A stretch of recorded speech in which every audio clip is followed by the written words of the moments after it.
नमस्कार। आज के सवाल कि हाथरस की घटना के लिए जिम्मेदार कौन। हाथरस में एक आयोजन किया गया था सत्संग का, और भीड़ अनियंत्रित होने के कारण 100 आदमी की जान चली गई। गर्मी इतनी थी, उमस,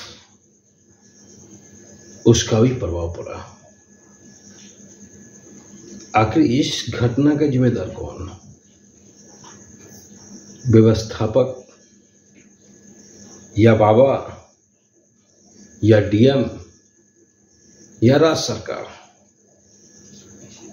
सबसे पहले जब भी किसी प्रोग्राम का आयोजन किया जाता है तो डीएम से परमिशन लिया जाता है।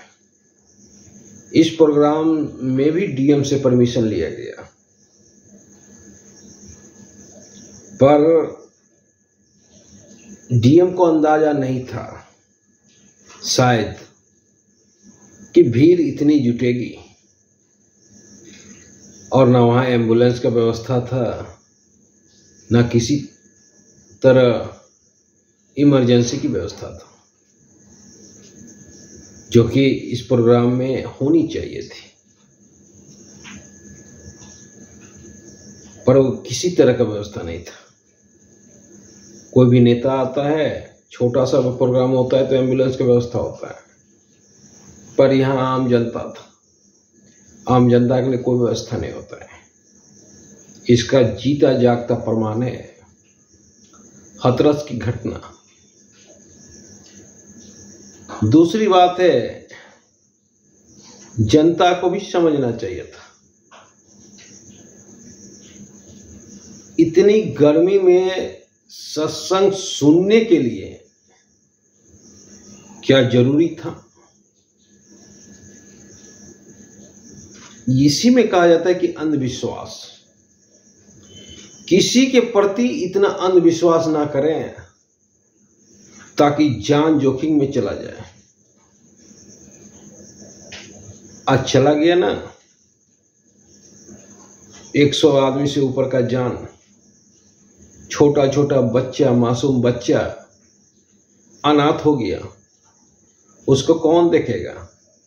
बाबा देखेंगे या डीएम देखेंगे या वहां की राज्य सरकार देखेंगे? बताइए। और परमात्मा पाने का ये तरीका तो नहीं है आप उनके प्रवचन सुन के परमात्मा को की प्राप्ति करोगे। यह भी संभव नहीं है। किसी का प्रवचन सुन के परमात्मा नहीं मिलता है। सबसे पहला चीज परमात्मा क्या है यही हम नहीं जानते। जब परमात्मा क्या है नहीं जानते हैं तो सत्संग से परमात्मा तो मिलेगा नहीं। सत्संग से जान जा सकती है, और सरोज पाल को भी बताना चाहिए था। सरोज पाल बाबा का नाम है, जिनका प्रवचन होना था, तो बाबा को भी थोड़ा सा अलर्ट रहना चाहिए था। पर बाबा अपने धुन में, उन्हें क्या मतलब है आपसे? उन्हें तो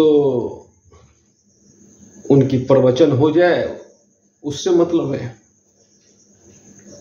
अगर मतलब होता तो बाबा सबसे पहले व्यवस्था करते। प्रोग्राम शुरू होने से पहले व्यवस्था अच्छी तरह करते। तो ना तो बाबा को मतलब है आपसे, ना तो वहां के डीएम को मतलब है आपसे, और अपना जान जोखिम में आप डाल दिए। बताइए, सबसे पहला गुनहगार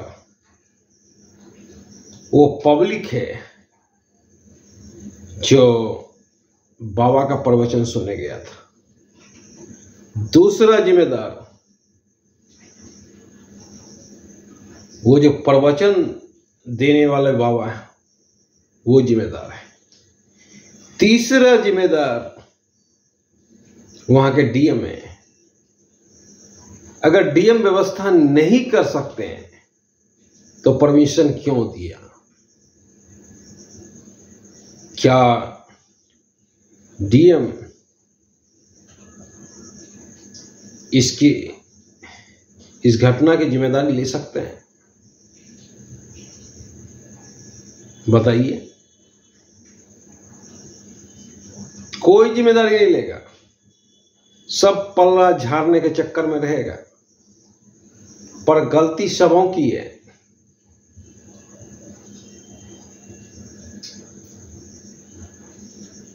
और जिसके चलते आज छोटा छोटा बच्चा अनाथ हो गया, जिसकी आप कल्पना भी नहीं कर सकते कि ऐसा भी हो सकता है। तो हाथरस की घटना के लिए सभी जिम्मेदार हैं, और खास करके इस घटना के लिए सबसे ज्यादा जिम्मेदार अंधविश्वास है।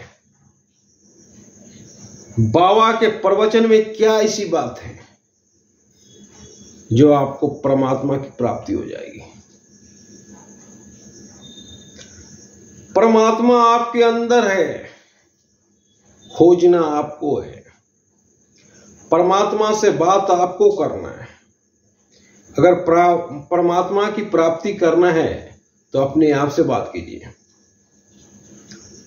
और आप ही के अंदर परमात्मा, कहीं और नहीं है।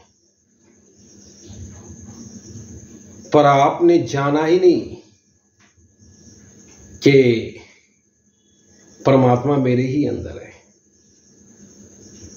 आप राम बन सकते हो, आप कृष्ण बन सकते हो,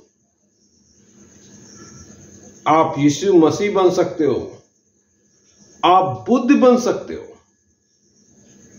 आप में सारे एबिलिटी हैं,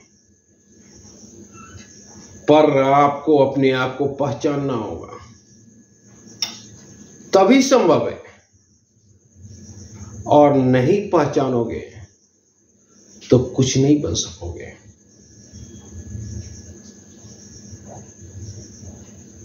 हम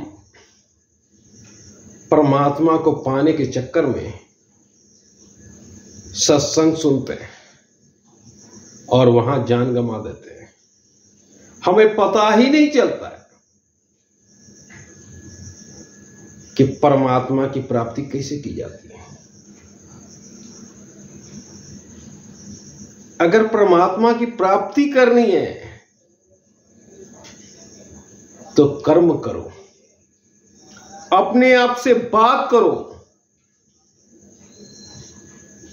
तब जाके ऐसा लगेगा कि ये रास्ते पे चलने से परमात्मा की प्राप्ति हो सकती है। और जिस दिन रास्ता मिल जाएगा उस दिन परमात्मा की प्राप्ति हो जाएगी, परमानंद की प्राप्ति हो जाएगी। पर हम अंधविश्वास के चक्कर में, सत्संग के चक्कर में जान गंवा दिए। अब जो गए सो गए, उनके बच्चों को कौन देखेगा? किसी का मां का प्यार लूट गया, किसी का बाप का प्यार लूट गया। क्या बाबा बाप या मां का प्यार दे सकेंगे? बताओ। इस घटना के लिए सभी जिम्मेदार हैं, खुद मरने वाला भी जिम्मेदार है। जय हिंद।